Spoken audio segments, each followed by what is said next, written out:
Hi నేను మిజీకే welcome to టీఎస్3 news. తెలంగాణలో భూములు, రైతులు, విద్య, రవాణా రంగాలకు సంబంధించి రాష్ట్ర కేబినెట్ కీలక నిర్ణయాలు తీసుకుంది. ముందుగా 22A నిషేధిత జాబితాలో ఉన్న భూములపై మంత్రి పొంగులేటి శ్రీనివాసరెడ్డి కీలక ప్రకటన చేశారు. వివాదాలు లేని ప్రైవేటు భూములు, న్యాయస్థానాల్లో కేసులు లేని ఆస్తులు 22A జాబితాలో ఉంటే వాటిని యుద్ధ ప్రాతిపదికన తొలగించాలని జిల్లా కలెక్టర్లకు, రిజిస్టర్లకు ప్రభుత్వం ఆదేశించిందన్నారు. ప్రభుత్వ భూములు కాకపోతే న్యాయపరమైన వివాదాలు లేకుంటే రిజిస్ట్రేషన్లకు ఎలాంటి ఇబ్బంది లేకుండా అనుమతించాలని సూచించినట్లు తెలిపారు. ప్రజలు ఆందోళన చెందాల్సిన అవసరం లేదని, ఒక్క అంగుళం భూమి కూడా ఎక్కడికి పోదని మంత్రి స్పష్టం చేశారు. ఇక స్మార్ట్ రేషన్ కార్డుల పంపిణీకి కేబినెట్ ఆమోదం తెలిపింది. 15 ఆగస్టు రోజు మధ్యాహ్నం 2 గంటలకు రాష్ట్ర వ్యాప్తంగా జిల్లా కేంద్రాల్లో ఈ కార్యక్రమాన్ని నిర్వహించనున్నారు. మొత్తం 3.43 లక్షల కుటుంబాలకు ఒకేసారి స్మార్ట్ రేషన్ కార్డులు అందజేయనున్నారు. అలాగే తెలంగాణలో పెట్టుబడులను ఆకర్షించేందుకు డిసెంబర్ 7, 8, 9 తేదీల్లో తెలంగాణ ఇన్వెస్ట్మెంట్ సబ్మిట్ 2.0 నిర్వహించాలని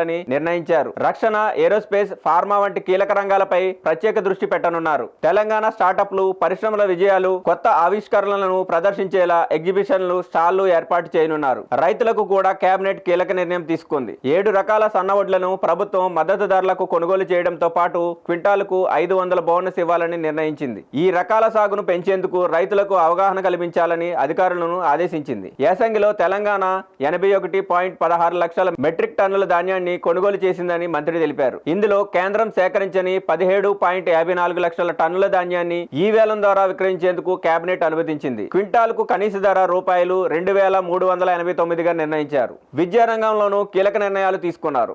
రాష్ట్రంలో మరో 7 నియోజకవర్గాల్లో యంగ్ ఇండియా ఇంటిగ్రేటెడ్ స్కూళ్లను మంజూరు చేయాలని నిర్ణయించారు. ఆదిలాబాద్, నిర్మల్, ముదోల్, బోధ్, సిర్పూర్, గజ్వేల్ కొత్త స్కూళ్లు ఏర్పాటు కానున్నాయి. ఒక్కో పాఠశాలకు సుమారు 200 కోట్లతో 3,500 విద్యార్థులకు అవసరమైన మౌలిక సదుపాయాలు కల్పించనున్నారు. 200 కోట్ల ప్రత్యేక పథకానికి కేబినెట్ ఆమోదం తెలిపింది. అర్హులైన ఆటో డ్రైవర్లకు ఒక్కో వాహనానికి గరిష్టంగా 1.50 లక్షల సబ్సిడీ ఇవ్వనున్నారు. పాత ఆటోకు ఎలక్ట్రిక్ కిట్ అమర్చుకోవడం లేదా పాత వాహనాన్ని స్క్రాప్ చేసి కొత్త ఎలక్ట్రిక్ ఆటో కొనుగోలు చేయడానికి ఈ పథకం ఉపయోగపడనుంది. ఇక ఔటర్ రింగ్ రోడ్ లోపల ఉన్న పారిశ్రామిక భూములు క్రమబద్ధీకరణకు సంబంధించిన హిల్ట్ పాలసీ దరఖాస్తుల గడువును అక్టోబర్ 31 వరకు మరో 3 నెలల పాటు పొడిగించాలని నిర్ణయించారు. ముక్తల్, నారాయణపేట్, కొడంగల్ ఎత్తిపోతల పథకంలో 2వ దశలో డిస్ట్రిబ్యూటరీ వ్యవస్థ కోసం 2,100 కోట్లతో పరిపాలనా అనుమతులు, నారాయణపేట్, కొడంగల్ ఎత్తిపోతల పథకం 2వ దశలో డిస్ట్రిబ్యూటరీ వ్యవస్థ కోసం 2,100 కోట్లతో పరిపాలనా అనుమతులు ఇవ్వాలని నిర్ణయించారు.